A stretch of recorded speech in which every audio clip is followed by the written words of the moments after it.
പ്രിയമുള്ളവരെ, ഓങ്കോ വ്യൂസിൻ്റെ അടുത്തൊരു എപ്പിസോഡിലേക്ക് നിങ്ങളേവരെയും ഞാൻ ഹാർദവമായി സ്വാഗതം ചെയ്യുന്നു. നമ്മൾ ഇന്ന് ചർച്ച ചെയ്യുന്ന വിഷയം പ്രോസ്റ്റേറ്റ് ഗ്രന്ഥിക്ക് വരുന്ന ക്യാൻസറുകളെ കുറിച്ചാണ് നമ്മൾ ചർച്ച ചെയ്യുന്നത്. പ്രോസ്റ്റേറ്റ് ഗ്രന്ഥി പുരുഷന്മാരിൽ മാത്രം കാണപ്പെടുന്ന അവയവമാണ്.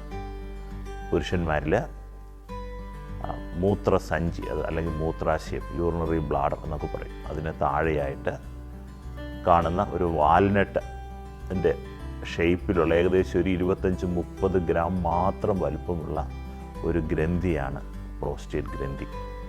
ഈ ഗ്രന്ഥിയുടെ സാധാരണ അതിൻ്റെ പ്രവർത്തനം അല്ലെങ്കിൽ ഉപയോഗം, ശരീരത്തിൽ മനുഷ്യൻ്റെ അതിൻ്റെ ആവശ്യം എന്ന് പറയുന്നത് നമ്മുടെ ലൈംഗിക സ്രവങ്ങൾ ഉണ്ടാക്കുന്ന ഒരു ഗ്രന്ഥിയാണ് പ്രോസ്റ്റേറ്റ് ഗ്രന്ഥി. ഈ പ്രോസ്റ്റേറ്റ് ഗ്രന്ഥിക്ക് ക്യാൻസർ വരാം. ആ ക്യാൻസറിനാണ് നമ്മൾ പ്രോസ്റ്റേറ്റ് ക്യാൻസർ എന്ന് പറയുന്നത്. അപ്പം നമ്മൾ ആഗോള തലത്തിൽ നോക്കുകയാണെന്ന് വരികയിൽ പുരുഷന്മാരിലുണ്ടാകുന്ന ഏറ്റവും പ്രധാനപ്പെട്ട ക്യാൻസർ അല്ലെങ്കിൽ ഏറ്റവും കൂടുതൽ കാണുന്ന ക്യാൻസർ പ്രോസ്റ്റേറ്റ് ക്യാൻസറാണ്. ലോകത്തിലെ മൊത്തം കണക്കെടുക്കുകയാണെങ്കിൽ ഏകദേശം 20-25% പുരുഷന്മാരിലെ ക്യാൻസറുകളും പ്രോസ്റ്റേറ്റ് ഗ്രന്ഥിയിലുണ്ടാകുന്ന ക്യാൻസറാണ്. അതിനും താഴെയുള്ളൂ ലങ് ക്യാൻസറിനും ബാക്കി ക്യാൻസറും ഒക്കെ അതിന് താഴെ ആഗോളതലത്തിൽ നോക്കുമ്പോൾ അതിൻ്റെ സ്ഥാനം വരത്തുള്ളൂ. അതുമാത്രമല്ല, നമ്മൾ മനസ്സിലാക്കിയിരിക്കുന്നത് പ്രോസ്റ്റേറ്റ് ഗ്രന്ഥിയിലെ ക്യാൻസർ കുഴപ്പമില്ല, അങ്ങനെ വന്നു കഴിഞ്ഞാലും മരണപ്പെടാനുള്ള സാധ്യത വലിയ കാര്യമായിട്ടില്ല എന്നൊക്കെയാണ്. അതൊരു പരിധി വരെ ശരിയാണ്.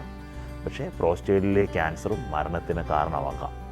മൊത്തം ക്യാൻസർ റിലേറ്റഡ് ഡെത്ത് എടുക്കുകയാണെങ്കിൽ, അതായത് ലോകത്താകമാനം ഉണ്ടാകുന്ന മൊത്തം ക്യാൻസർ മൂലമുള്ള മരണങ്ങൾ നമ്മൾ കണക്കാക്കുകയാണെങ്കിൽ അതിൻ്റെ 10% പുരുഷന്മാരിലെ ക്യാൻസർ മരണങ്ങൾക്ക് കാരണമാകുന്നത് പ്രോസ്റ്റേറ്റ് ഗ്രന്ഥിയിലെ ക്യാൻസറാണ്.